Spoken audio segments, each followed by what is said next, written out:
ये बड़े विचित्र शब्द हैं, जरा शिव महापुराण के इसको समझ लेना कि शमी का पेड़, जिस शमी की पत्ती में कांटे होते हैं, जिस बेलपत्र में कांटे होते हैं, और जिस आंकड़े को मंदार के फूल में वो दूध होता है कि आंख में चले जाए तो आंख बेकार हो जाती है, वो दूध होता है जो जहर का काम कर जाता है, ये सब शंकर भगवान को चढ़ रहा है।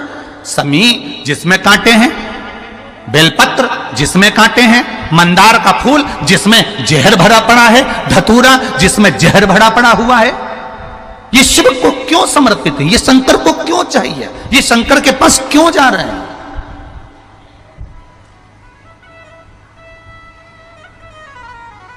क्यों? उसका एक कारण है, सत्य बोलने वाला हमेशा बुरा होता है, हमेशा बुरा होता है।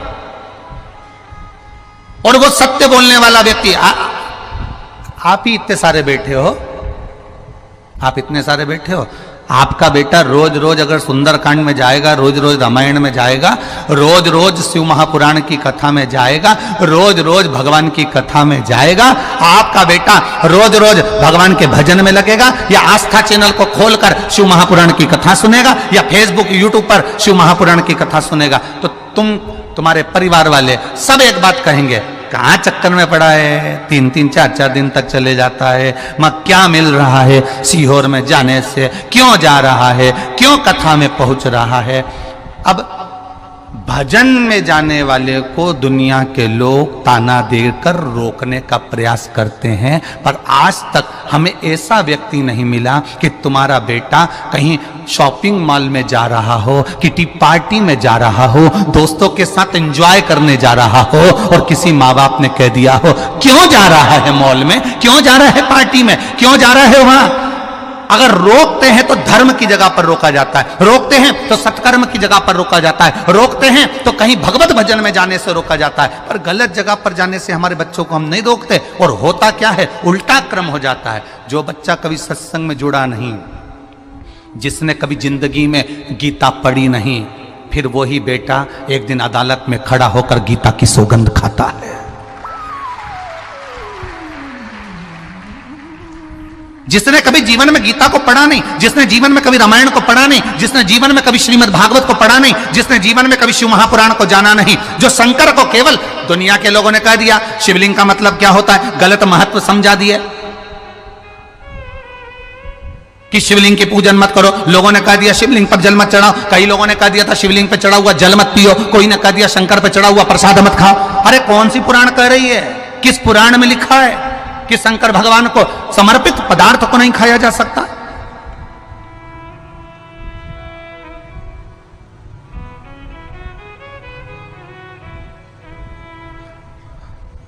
गुड़ खाते हैं और गुलगुले से परहेज करते हैं।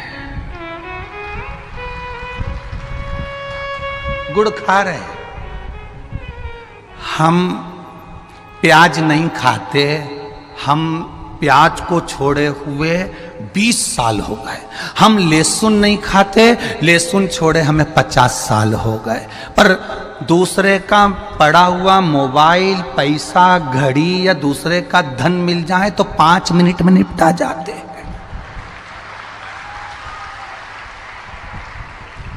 गुड़ खाएं और गुलगुले से परहेज कर रहे हो। प्याज नहीं खाते और 5,000 रुपए किसी को दे दिया और उसका थोड़ा सा ब्याज लेकर खा गए। प्याज नहीं खाते, दूसरे का धन मिल गया खा गए, दूसरे का वैभव मिल गया खा गए। ये श्रेष्ठता हमारी शिव पुराण नहीं सिखाती है।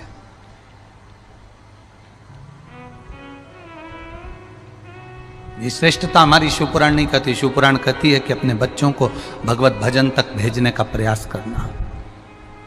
जिस माता पिता के बच्चे एक लोटा जल चढ़ाने के लिए शंकर के मंदिर का दरवाजा पकड़े हैं, उस घर के बच्चे कभी अपने माँ बाप को वृद्धाश्रम का दरवाजा नहीं दिखाते हैं। उस घर के बच्चे कभी अपने माता पिता को वृद्धाश्रम का दरवाजा नहीं दिखाएंगे। जो संस्कारों से पोषित हो गया, जो संस्कारों के प्रबल बल पर आ गया, वो कभी जिंदगी में अपने माता पिता को वृद्धाश्रम का दरवाजा नहीं दिखाएगा। और तुम अंदाजा लगाकर देख लेना, यहाँ पर बैठे हुए ये जो 14-14, 15-15, 16-16 जजमान बैठे हैं, ये कोई कम नहीं है। किसी का हीरे का काम है तो किसी का सोने का काम है, तो किसी की चांदी के पायल बनाने की, तो किसी के चांदी के बर्तन बनाने की फैक्ट्रियां तक डली हुई हैं। ऐसे जजमान हमारे बीच में बैठे हैं। और केवल जजमान नहीं, इस पूरे 5 पंडाल 6 पंडाल में और पूरे 2 यहाँ घूम कर देखना, जितने लोग यहाँ बैठे हुए हैं, इनको जरा विचार तो करो, जरा विचार करिएगा, इनसे बात करिएगा तो इनका व्यवहार में आपको मालूम पड़ेगा। किसी की 5 दुकानें, किसी की 7 दुकानें, किसी की इतनी प्रॉपर्टी है, कोई फैक्ट्रियों का मालिक है, कोई कुछ है, फिर भी वो शंकर के चरणों में केवल दरी डालकर और एक कम्बल ओढ़कर पड़ा है और श्री शिवाय नमस्तुभ्यम भज रहा है, श्री शिवाय नमस्तुभ्यम भज रहा है। और हमें जरा सा बल मिल गया, हमें जरा सी सत्ता मिल गई, हमें जरा सा वैभव मिल गया, हमें जरा सा लोगों ने चाहना प्रारंभ कर दिया, हमें जरा सा लोगों ने कहना प्रारंभ कर दिया, वाह भैया वाह भैया वाह भैया कर कर। जब लोगों ने हमारी प्रशंसा करना प्रारंभ कर दी तो हमने सोचा हम ही सर्वश्रेष्ठ बन गए और दूसरे को नीचा दिखाने का प्रयास करने लगे। अरे इनसे सीखो, जिनके घर में 4-4 नौकर पांव की चप्पल तक उठाने के लिए हैं महाराज, जो अपनी प्लेट खुद मांझ कर भोजन कर रहे हैं, इनसे सीखना चाहिए, सीखना चाहिए। ये जितने जजमान आए रोज प्रतिदिन समीर जी से, आशीष जी से, आकाश जी से रोज कहते हैं कुछ भी करो आकाश भैया, कुछ भी करो आशीष भैया, एक कथा गुरु जी की हमको दिलाओ, एक कथा हमको दिलाओ। समीर भैया, आकाश भैया रोज कहते हैं देखो फैलारा कितना बड़ा है, कथा तो करवा लोगे, फैलारा बहुत है। तो उन्होंने कहा जब यहां पर भी महादेव संभाल रहा है तो वहां पर भी महादेव संभालेगा, अंतर केवल इतना। रोज प्रतिदिन एक ही बात होती है, कथा हो कथा हो कथा हो। अब विचार करिए जरा, क्या मिल रहा है। सियोर वाला महाराज तो तुमको अभी रुद्राक्ष भी नहीं दे रहा है, उसके बाद भी तुम तस से मस नहीं हो रहे, तो ये तुम्हारा विश्वास ही तो प्रबल है, ये तुम्हारी दृढ़ता ही तो प्रबल है, तुम्हारा भरोसा ही तो प्रबल है। क्या मिल रहा है, क्या मिल रहा है। कई लोग दिखा रहे हैं कि यहाँ लोग भूखे रह रहे हैं, पानी तक नहीं मिल रहा है। अगर ये भूखे रहते और पानी नहीं मिलता तो सबसे पहले पोटला बांधकर चले जाते, फिर काहे को रहते भाई, काहे को रहते हैं यहाँ। विचार करिए जरा, सोचिए, गहन चिंतन करना। जितने लोग कथा सुन रहे हैं आस्था चैनल के माध्यम से, फेसबुक यूट्यूब के माध्यम से, एक एक व्यक्ति अपने घर में बैठकर गहन चिंतन करना, विचार करना, स्मरण करना। क्यों पड़ा है ये सियोर वाले महाराज के भरोसे पर या उनके कहने पर नहीं पड़ा है, ये कुबेर भंडारी के कहने पर और महाकाल राजा के कहने पर, शंकर कंकर की भूमि पर पड़ा है।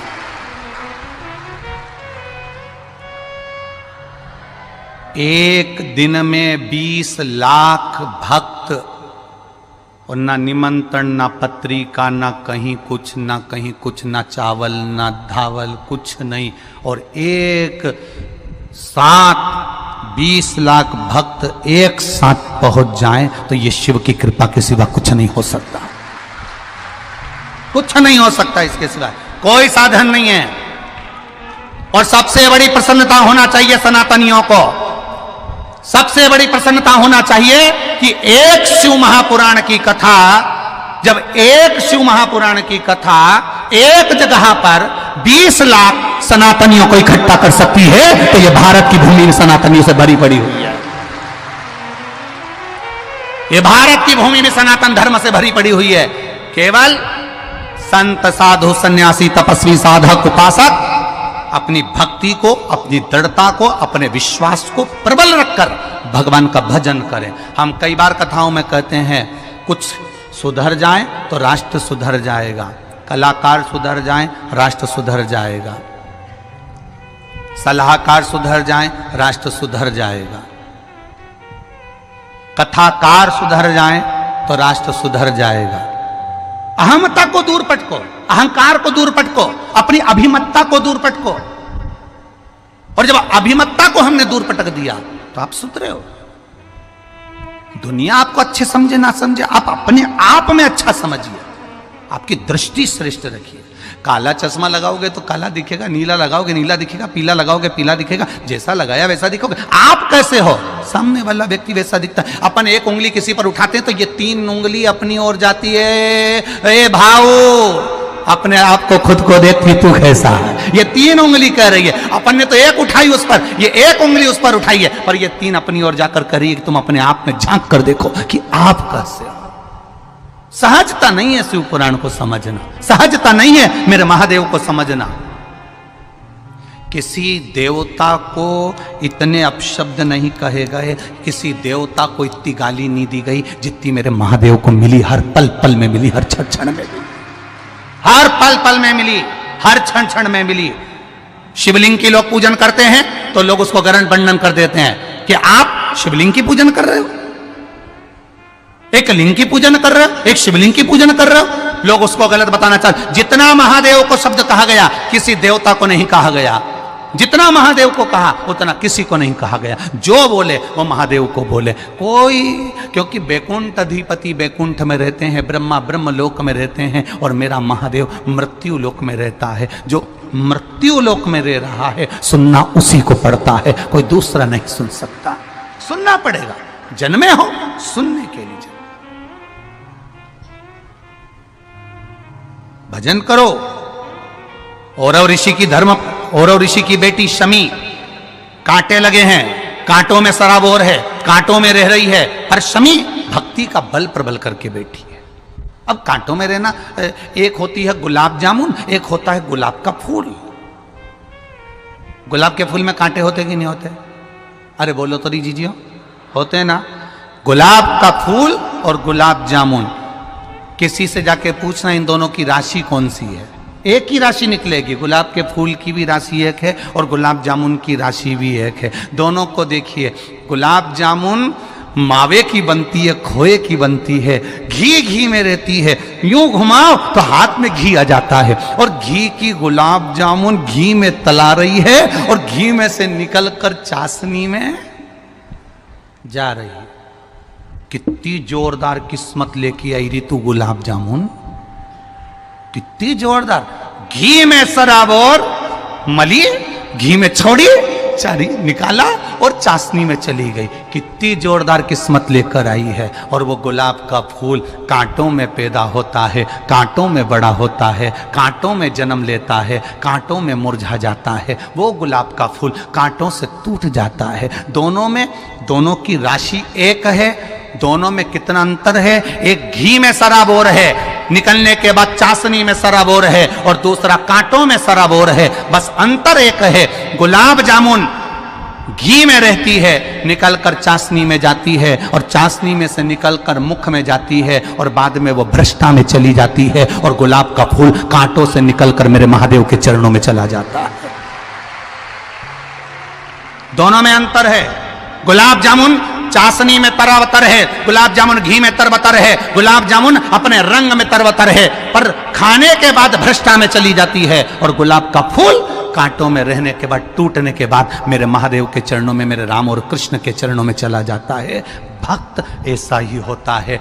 दुनिया के लोग इस पर गाली देंगे, अपशब्द कहेंगे, कांटे देंगे, और वो कांटों में पनपता जाएगा, पनपता जाएगा, और वो गुलाब का फूल टूटने के बाद फिर मेरे महादेव के चरणों में अपने आप चला जाएगा।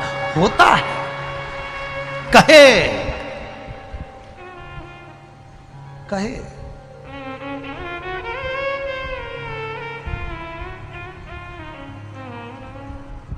कितना विचित्र जीवन हम जी रहे हैं, कितना विचित्र।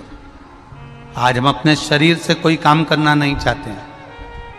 वो तो आप लोग शिव महापुराण की कथा में यहाँ आए हो तो इतना चल भी रहे हो कि यहाँ से जाओगे तो वहाँ इतनी दूर जाके भोजन करोगे, न पानी पियोगे, फिर जाओगे न बॉटल लेकर, फिर पानी भर के लाओगे। ये तो तुम इतना चल रहे हो, नहीं तो तुम्हारे घर में तो बस रिमोट, हैंडसेट,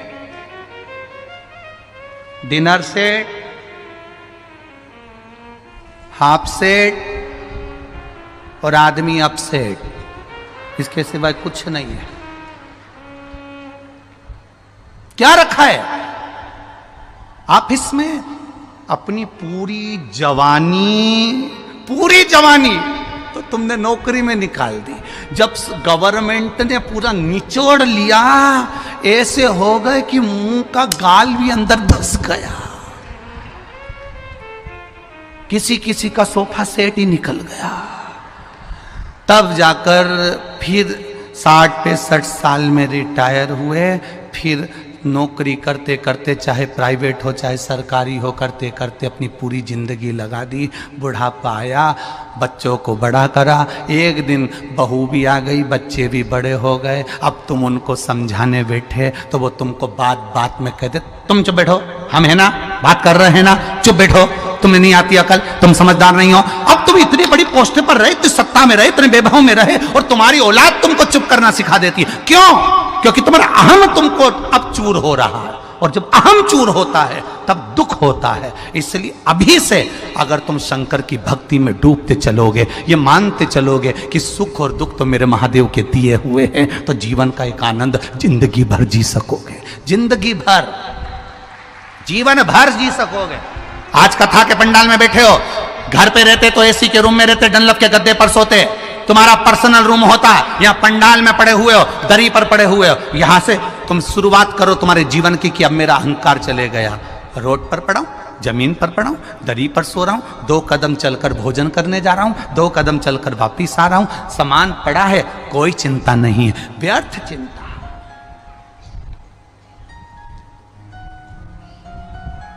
एक सन्यासी में और एक गृहस्थी में एक अंतर सबसे बड़ा होता है। एक संत ट्रेन में सफर कर रहे थे, खूब सोने की रकम मकम पहने थे संत, खूब जोरदार। अगले स्टेशन पर वो एक सेठ जी चढ़ गए, बहुत सारा सामान, बहुत सारा, 2 बैग इधर ट्रेन के नीचे डाल दिए, 2 बैग इधर ट्रेन के नीचे डाल दिए, सीटों के नीचे। और सेठ जी अपनी बढ़िया जोरदार आराम से बैठ गए। अब उन्होंने मन में सोचा, सेठ जी ने, बताओ महाराज को तो देखो कितना सोना वोना पहन के बैठे, महाराजों को एसी के डब्बे में जाने की क्या जरूरत। तो सेठ जी ने तुरंत कह दिया, प्रणाम महाराज। महाराज जी बोले, प्रणाम भैया जी। कहाँ से आ रहे हो? बस हरिद्वार से आ रहे भैया जी। कहाँ जा रहे हो? प्रयागराज जा रहे भैया जी। अच्छा, आप कहाँ जा रहे हो? बस हम भी प्रयागराज ही जा रहे हैं। अच्छा, ठीक है, बैठो। सेठ जी बैठ गए। अब सेठ जी को तो बस वो महाराज, इतना एसी का डब्बा, फर्स्ट क्लास, इतना ठाट, चिंता, टेंशन। अब सेठ जी ने कहा, महाराज जी ये सब कुछ तो व्यर्थ है आपके लिए, क्योंकि आप तो संत हो। अगर आप इतना जोड़कर चलोगे तो फिर संत में और सेठ में क्या अंतर होगा? क्या अंतर होगा? ये तो व्यर्थ है, व्यर्थ। ये तो व्यर्थता है ना। अब कहा, स्मरण किया, देखा, ये तो व्यर्थता है। सेठ जी ने कहा, नहीं, व्यर्थता नहीं है, तुम में और हम में बहुत अंतर है। आप कह रहे हो आप में और हम में कोई अंतर नहीं है? बहुत अंतर है, बहुत अंतर, बहुत अंतर। क्या अंतर है? संत ने कहा, संत कुछ भी सामग्री 1 मिनट में छोड़ सकता है, कुछ भी सामग्री 1 मिनट में छोड़ सकता है। मन के सुकून के बच्चे थोड़ा सा जाकर देखिए, अब संत 1 मिनट में छोड़ सकता है, संत 1 मिनट में छोड़ सकता है। और महाराज, धन वैभव की सत्ता में हम नहीं छोड़ पाते, ऐसा हो नहीं सकता। उन्होंने कहा, हम करके बता सकते हैं। अगला स्टेशन आया, संत भी उतरे, सेठ जी भी उतरे, दोनों नीचे उतर गए। और जब दोनों नीचे उतरे, उतरते से जैसे ही दोनों उतरे, बात करने लगे, ट्रेन चलने लगी, ट्रेन चलने लगी, तो सेठ जी का हाथ संत ने पकड़ लिया, छोड़ नहीं रहा। सेठ जी का हाथ संत ने पकड़ा, छोड़ नहीं रहा, बहुत प्रयास करा गया पर नहीं छूटता, बहुत प्रयास करा नहीं छूटा। और जब नहीं छूटा, ट्रेन निकलने लगी, ट्रेन जाने लगी। सेठ जी कहने लगे मेरा सामान भरा पड़ा हुआ है। इतने में संत ने कहा सामान तो हमारा भी रखा हुआ है, बस तुम में और हम में यही अंतर है, हम एक क्षण में छोड़ना जानते हैं और तुम जिंदगी भर जोड़ना जानते हो। संत, साधु, सन्यासी, तपस्वी, साधक, उपासक ये मानकर चलता है कि सर्वस्वता कुछ नहीं, सब नष्ट। महाराज, खाली न जाता कोई दर से तुम्हारे, खाली न जाता कोई दर से तुम्हारे, मैं भी खड़ा हूँ नन्ही बाहें पसारे, मैं भी खड़ी हूँ नन्ही बाहें पसारे, अपने हृदय से लगा लो, लगा लो, गिरा जा रहा हूँ, उठा लो, उठा लो, प्रभु अपने दर से अब तो न टालो, गिरा जा रहा हूँ, उठा लो, उठा लो। एक बार आप इस लाइन को प्रेम से गुनगुनाइए। खाली दर से खाली न जाता कोई दर से, मैं भी खड़ी हूँ नन्ही बाहें पसारे, अपने हृदय से लगा लो, लगा लो, गिरा जा रहा हूँ, उठा लो, उठा। प्रभु अपने दर से अब तो न टालो, गिरा जा रहा हूँ, उठा लो। भगवान शिव की कथा कर रही है, ओगरदानी का चरित्र कर रहा है, शिव महापुराण कर रही है।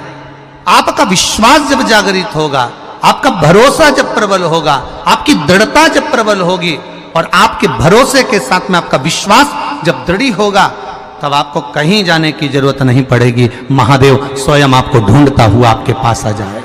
ये आपका विश्वास प्रबल होना चाहिए, दृढ़ होना चाहिए, भरोसा प्रबल होना चाहिए, दृढ़ होना चाहिए। विश्वास पक्का करें, भरोसा दृढ़ करें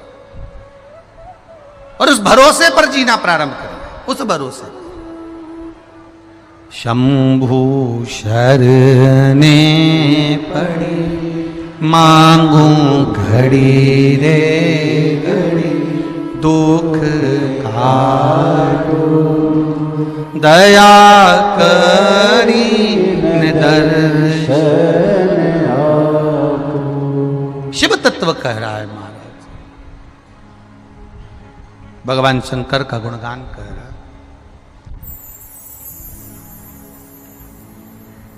शिव तत्व कह रहा है। शमी कांटों में रमी हुई है, लदी हुई है, पर भाव शुद्ध है उसका, भाव गड़बड़ नहीं हुआ उसका। मंदार धौम्य ऋषि का पुत्र, ये आंकड़ा मंदार धौम्य ऋषि का पुत्र। कई लोग पूछते हैं गुरुजी आपने एक बात कही कि तुमरुका जी का नाम लेकर सफेद आंकड़े की जो जड़ होती है, शिव जी का उसका स्मरण कर कर 21 बार कमर में बांधा जाता है उसको। नारी का जो रजो धर्म होता है उसके कौन से दिन? 7वें दिवस। क्या इतना? बीमारी और भिखारी इनको बुलाना नहीं पड़ता, ना बीमारी को बुलाना पड़ता है, ना भिखारी को बुलाना पड़ता है, ये अपने आप आता है। बीमारी भी अपने आप आती है और भिखारी भी अपने आप आता है। आप थोड़ी देर के लिए गाड़ी चौराहे पे खड़ी कर लो, भिखारी आ जाए। आप थोड़ी देर कहीं जाकर खड़े हो जाओ, भिखारी आपके सामने आ जाएंगे। आपने उसको हाथ देकर नहीं बुलाया, भिखारी को इशारा कर कर नहीं बुलाया, भिखारी को झाला देकर नहीं बुलाया, भिखारी को पत्र देकर नहीं बुलाया। भिखारी और बीमारी ये दोनों बिना बुलाए आते हैं। बीमारी को भी बुलाया नहीं जाता कि मेरा सिर दुखना, मेरा पेट दुखना, मेरे हाथ पैर दुखना, ये बीमारी को बुलाया नहीं जाता।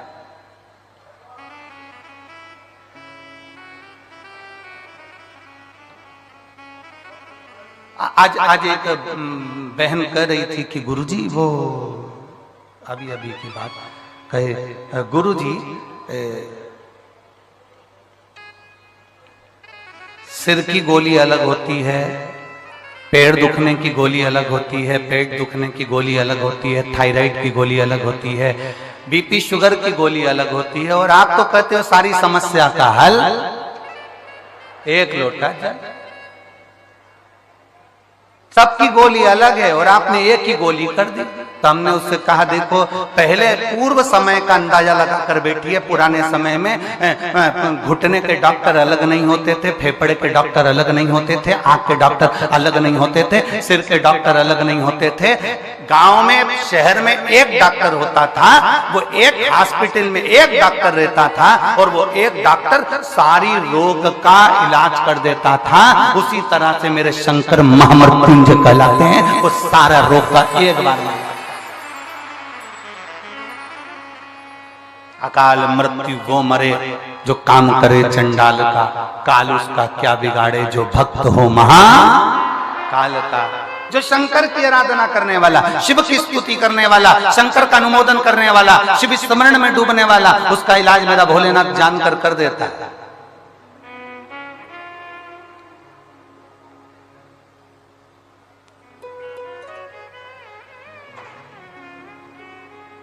सिर की गोली खाते हो, सिर बंद होता है कि नहीं होता? जम के तो बोलो, होता है ना। पेट की गोली खाते हो, पेट बंद होता है कि नहीं होता? जम के बोलो, होता है ना। नेत्र की गोली खाते हो, नेत्र की तकलीफ दूर होती है ना। तो गोली को कैसे मालूम कि सिर में ही फिट होना? उस पे सील ठप्पा देकर तो नहीं भेजा गया कि तू कहीं इधर उधर मत जाना। पेट की गोली है तो पेट पे ही इफेक्ट करना, सिर की गोली है तो सिर पर ही इफेक्ट करना। आप गोली को कैसे मालूम होता है कि पैर दुखने की है तो पैर पर असर करेगी, हाथ दुखने की है तो हाथ पर असर करेगी, किडनी की है तो किडनी पर असर करेगी, लीवर की है तो लीवर पर असर करेगी, थायराइड की है तो थायराइड पर असर करेगी, और सिर दर्द की है तो सिर दर्द पर असर करेगी। गोली को खाया जाता है, वो पेट में जाती है और जिस चीज में तकलीफ होती है वहां वो असर करना प्रारंभ करती है। शंकर भगवान पर चढ़ा हुआ जल तुम जब रोज पीते हो, तुम्हारी इंद्रियों में जहां जहां तकलीफ होती है, मेरा महादेव वहां स्वयं आकर उसको अच्छा करना प्रारंभ कर देता है, श्रेष्ठ करना प्रारंभ कर देता है। यहां अपन लोग स्तुति गाते हैं, भोला दुख काटो। इस स्तुति में हमने कभी ये नहीं कहा कि बाबा मेरा सिर दुख रहा, कि पांव दुख रहा, कि हाथ दुख रहा। हमने एक ही बात कही, भोला सब दुख काटो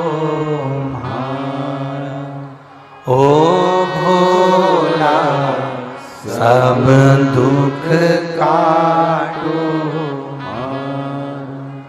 शिव शंकर जपो तेरी माला, भोले बाबा जपो तेरी माला, भोला सब दुख काटो ओ भोला सब दुख काटो। हमने स्तुति में गाया, बाबा मेरा सब दुख काट दीजिए, बाबा मेरी सब तकलीफें काट दीजिए। एक दुख नहीं जिंदगी में, ना जाने कितने दुख हैं, कितने दुख। सबकी अपनी अपनी तकलीफें हैं, सबका अपना अपना कष्ट है, सबकी अपनी अपनी बीमारियां हैं, सबका अपना अपना रोग है, सबका अपना।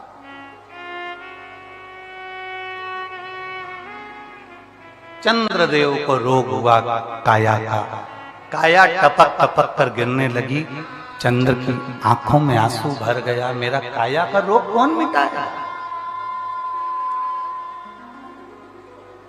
कौन? श्राप किसने दिया था? किसने श्राप दिया था चंद्र को? दक्ष प्रजापति, स्वयं के ससुर ने, स्वयं के ससुर ने श्राप दिया।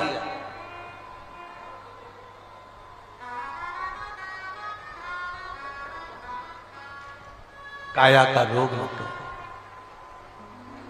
अब इसको मिटाएगा तो मिटाएगा कौन? कौन मिटाएगा?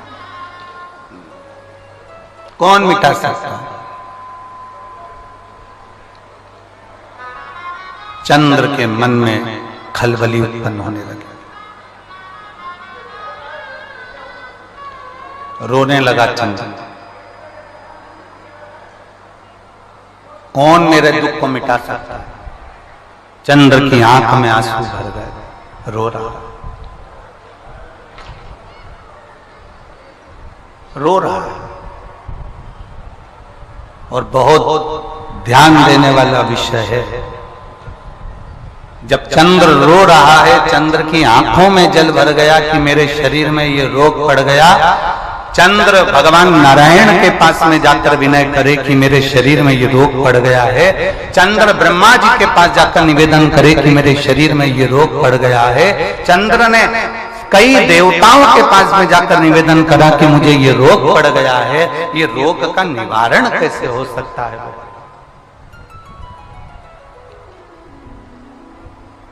इस रोग का निवारण कैसे? इस रोग से मुक्ति कैसे?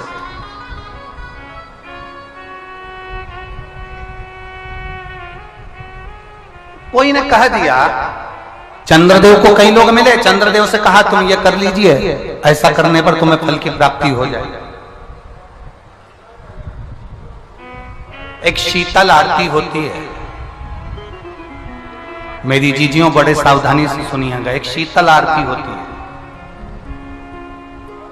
कभी अगर तुम्हारे जीवन में अगर कभी तुमको ऐसा लगे कि रोग बड़ा भारी हो चुका है और बहुत भारी रोग मुझे घेरता जा रहा है, या डॉक्टर को दिखाने जा रहे हो और तुम्हें ऐसा लग रहा है कि डॉक्टर कोई बड़ी बीमारी बताएगा, तो उस समय पर शीतल आरती का प्रयोग करें। एक पुष्प हाथ की हथेली में रख लीजिए, एक पुष्प हाथ की हथेली में रख लीजिए। और यहां तक शास्त्र कहता है अगर हो सके तो आंकड़े का अगर पुष्प मिल जाए, तुम्हारे यहाँ क्या बोलते हैं उसको, मंदार का फूल, आंकड़े का फूल, अकौए का फूल, जो शंकर भगवान पे चढ़ता है, छोटा सा होता है, घुंघरू जैसा होता है वो, उसको तुम्हारे यहाँ क्या बोलते हैं हरियाणा में? आंख का ही पुष्प बोलते हैं। आंख का पुष्प मिल जाए तो ज्यादा अच्छा है। अब उसमें चाहे सफेद हो, चाहे नीला हो, चाहे गुलाबी हो, जैसा भी हो, हाथ में रखने के बाद हाथ में एक लोटा जल, भगवान शंकर के शिवालय में जब आप प्रवेश करें और प्रवेश करते समय भगवान के सम्मुख में जब भगवान शंकर के साक्षी में जब पहुंचे, आपके सामने पूजन में कोई भी सामग्री नहीं है, आपके पास में न दिया है, न बाती है, न गर्भवती है, न चंदन है, न कपूर है, न कोई सामग्री है, केवल एक आंख का पुष्प और एक लोटा जल आपके पास में है। शिवालय में पहुंचकर शीतल आरती का प्रयोग करो। 11 बार भगवान शंकर के 11 रुद्रों का स्मरण कर कर जब 11 बार शंकर के शिवलिंग के ऊपर से नीचे तक कलश को जब घुमाया जाता है और घुमाने के बाद वो आग का जो पुष्प है वो अशोक सुंदरी वाली जगह पर समर्पित कर कर भगवान शंकर को जो जल चढ़ाया जाता है, जो जल समर्पित किया जाता है, डॉक्टर भले तुमसे कह रहा हो कि तुम्हें बड़ी बीमारी के चांस हैं, आप जाकर एक बार चेक कराना, तुम्हें वो बड़ी बीमारी निकलेगी ही नहीं, उस रोग से तुम मुक्त हो। इसको शीतल आरती का प्रयोग किया गया। ये शीतल आरती, इसको शीतल आरती कहा। शिव की प्राप्ति का, एक रोग से मुक्त होने का। अब आपसे कोई कहे कि ये शीतल आरती का प्रयोग सबसे पहले किसने करा, तो आपको ध्यान लगाना है इस प्रयोग को सोमनाथ जी की कथा का स्मरण करिएगा, सोमेश्वर की कथा का स्मरण करिएगा। आप स्कंद पुराण में, शिव महापुराण में सोमनाथ जी की कथा का स्मरण करिएगा। चंद्रदेव को काया का रोग हो गया, रोग इतना भारी था, चंद्र समझ नहीं पा रहे थे मैं करूं क्या। जब देव ऋषि नारद के पास पहुंच गए, नारद जी ने कहा एक पार्थिव शिवलिंग का निर्माण करो, बालू के शिवलिंग का निर्माण करो और समुद्र का ही जल भगवान शंकर को उनके आनंद से आरती कर कर उनको चढ़ाने का प्रयास करो। और शिव ने ऐसी कृपा कर दी कि चंद्र के पास आकर भगवान शंकर ने कह दिया, चंद्र मैं तुझे वर देता हूं, तेरा काया का रोग समाप्त होगा, ये मेरा वर है क्योंकि तूने मेरे शीतल आरती का प्रयोग किया।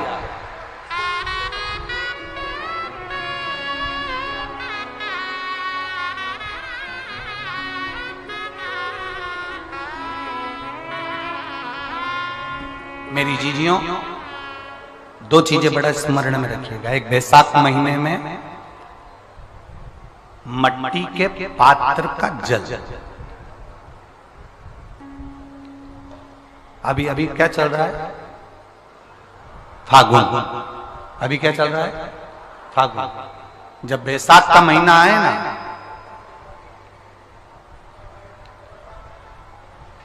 जितने यहां बैठे और जितने आस्था चैनल पर सुन रहे हो, जितने फेसबुक यूट्यूब पर कथा श्रवण कर रहे हैं, जितने मोबाइलों पर देख रहे हैं, प्रयास करना, बैसाख के महीने में मिट्टी के पात्र में जो रात्रि भर जल रखा हो, मिट्टी के पात्र में, अगर आपके पास में घड़ा हो, हंडा हो, नी हो, तो दिया हो, दीपक हो, कुल्लड़ हो, कोई भी तुम्हारे पास में जो मिट्टी का पात्र, उसमें जल भरना।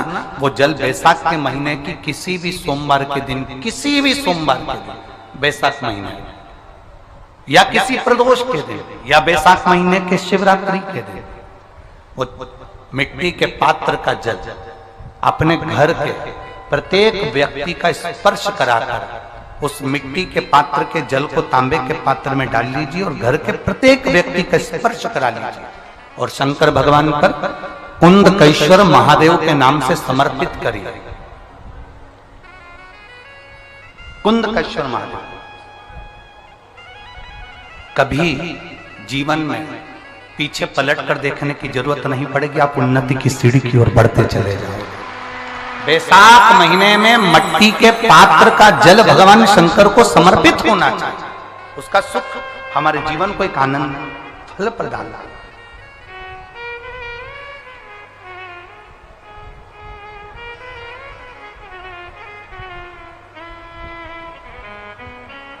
जैसे कहते हैं ना, कोई अच्छा मिले ना मिले, धन मिलने से कोई भाग्यशाली नहीं होता, सत्ता मिलने से कोई भाग्यशाली नहीं होता, वैभव मिलने से कोई भाग्यशाली नहीं होता।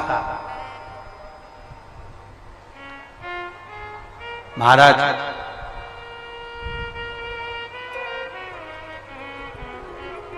धन मिलने से कोई भाग्यशाली नहीं होता, वैभव मिलने से कोई भाग्यशाली नहीं होता, सत्ता मिलने से कोई भाग्यशाली नहीं होता, बड़ा मकान मिल जाने से कोई भाग्यशाली नहीं होता। शिव महापुराण की कथा कहती है, अगर दो सही मिल जाएं तो तुम्हारा जीवन सफल हो जाए, एक गुरु सही मिल जाए और दूसरी घरवाली सही मिल जाए तो तुम्हारी जिंदगी स्वर्ग।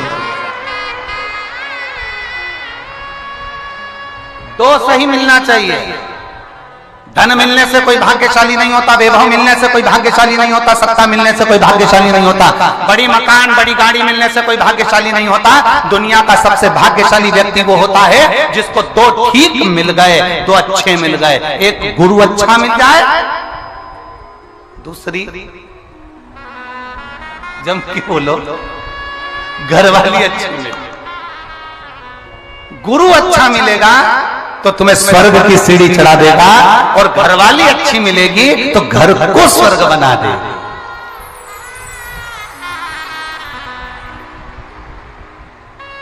और इसमें से भी गुरु भले पीछे रह जा, पर जगदम्बा घरवाली भगवान से प्रार्थना करना ऐसी मिले जो मेरे अनुकूल हो, प्रतिकूल नहीं, अनुकूल। एक पति की पत्नी अनुकूल नहीं थी, प्रतिकूल थी। पति उससे कहता था आलू की सब्जी बना ले, वो बैंगन की बनाती थी। पति उससे कहता है तू पीली साड़ी पहनना, वो नीली पहनती थी। पति उससे कहता कि देख चाय बनाना, तो वो कॉफी बनाती थी। इतनी प्रतिकूल, अनुकूल थी नहीं, बिल्कुल उल्टा चलती थी, बिल्कुल उल्टा। एक दिन पति को बड़ा दुख हुआ और पति ने अपने गुरुजी से कहा, गुरुदेव 16 श्राद्ध का समय आ रहा है, श्राद्ध पक्ष आ रहा है, गुरुदेव मेरे पिताजी का श्राद्ध आ रहा है। मैं अपनी पत्नी को बोलता हूं पर वो श्राद्ध नहीं करने देती है क्योंकि उल्टा चलती है, मैं क्या करूं? गुरुजी ने कहा एक काम कर, अभी तक वो उल्टा चलती थी, अब की बार तू उल्टा चल। उसने कहा गुरुजी उल्टा कैसे चलूं? तो वो तुरंत गुरुजी ने कहा कि ये काम कर, तू ऐसा कर कि आज घर जाकर बोलना अपनी पत्नी से, सुनो पिताजी का श्राद्ध है पर अपन श्राद्ध नहीं करेंगे। अभी तक बोलती थी करेंगे, अब बोलना नहीं करेंगे। उसने कहा ठीक है, ऐसा बोल दूंगा। और उसने जाकर तुरंत कहा सुनो पिताजी का श्राद्ध है, अपन नहीं करेंगे। पत्नी तुरंत चिल्ला के बोली क्यों नहीं करेंगे? तुम्हारा बाप तुम्हारा पिता और तुम ही उनका श्राद्ध भी कर रहे, जरूर करेंगे। अब पति ने मन में सोचा गुरुजी तो गुरुजी है, कितना बड़ा ज्ञान दे दिया भाई, कितना बड़ा। और गुरुजी ने कहा था जो जो तुझे करवाना है उसके लिए उल्टा चलना। इतने में इसने कहा सुनो श्राद्ध करेंगे तुम कह रही हो तो, पर पंडित को भोजन नहीं कराएंगे। इतने में पत्नी जूड़ा बांधती बांधती बोली क्यों नहीं कराएंगे? इतनी सारी प्रॉपर्टी का छाती पे बांध के ले जाओगे, 100 बामन को जिमाएंगे जा। पति ने सोचा आज तक एक नहीं जिमाया और आज 100 बामन जिमा रही है।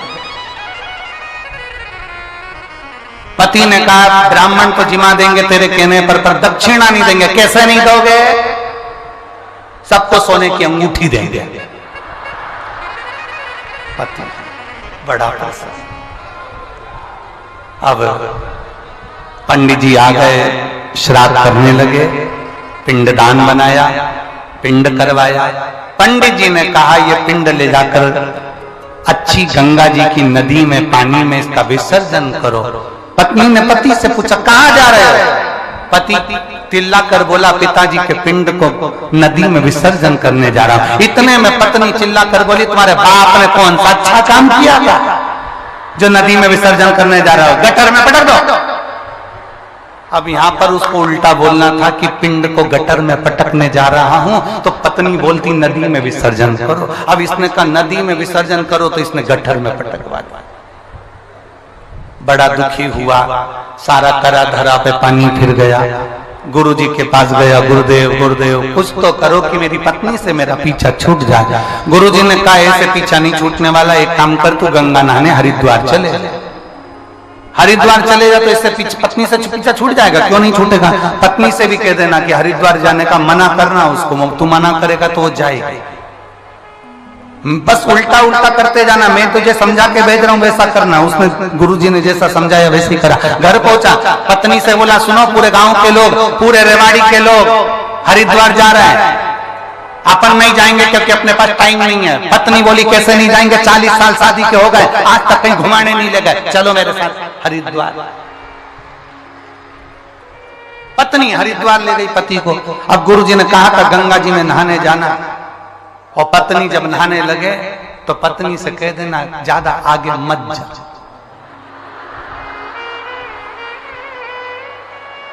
बस इतना ध्यान रखना।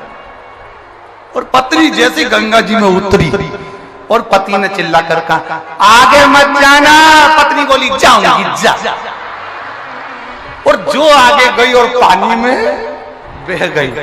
इसने जेब में से नारियल निकाला, गंगा मैया ले जा, गंगा मैया ले जा, गंगा मैया ले जा।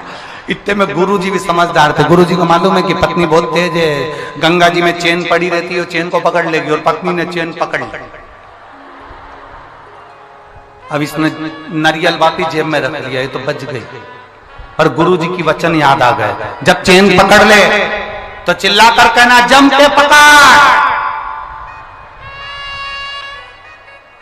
अब इसने चेन पकड़ी, पति ने कहा अच्छे से पकड़ना, जम के पकड़ना। पत्नी बोली नहीं पकड़ना, जा।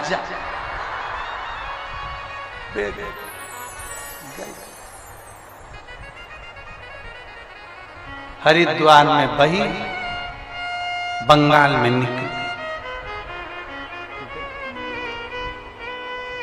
कहीं कहीं की ऐसा हो उल्टी चलती है। तो यहाँ शास्त्र कह रहा है कि बहुत सारा धन होने से कोई भाग्यशाली नहीं होता, बहुत सारी सत्ता होने से कोई भाग्यशाली नहीं होता, बहुत सारा वैभव होने से कोई भाग्यशाली नहीं होता। शिव महापुराण की कथा कहती है गुरु और एक घर वाली अगर अच्छी मिल जाए तो समझ लो गुरु तुम्हें स्वर्ग की सीढ़ी चढ़ा देता है और घर वाली घर को स्वर्ग बना देती है। ऐसा प्रभु की प्रीत बड़ी।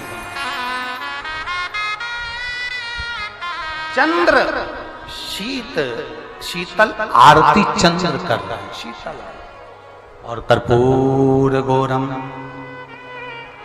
करुणावतारम संसार सारम भुजगे। चंद्रदेव ने जो भगवान की आराधना करी, आराधना करते ही शंकर जी ने दर्शन दे दिया। दक्ष प्रजापति को क्रोध आ गया।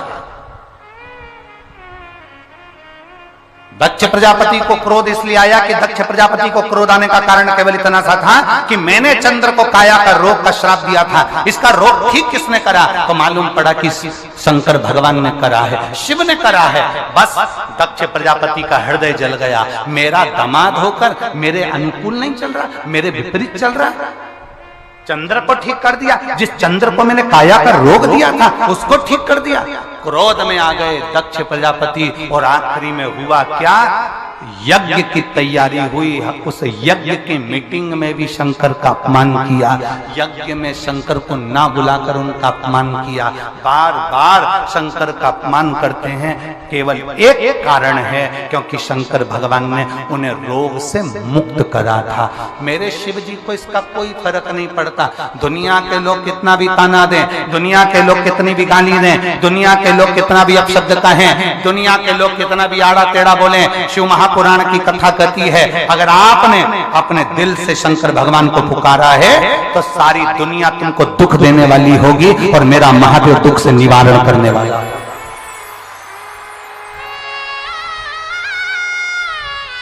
मेरा महादेव दुख से निवारण करने वाला।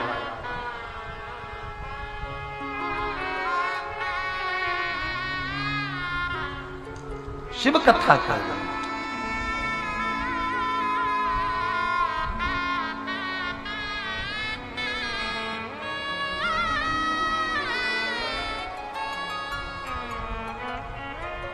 और सुन भोले त्रिपुरारी द्वार तेरे आया हूँ। सुन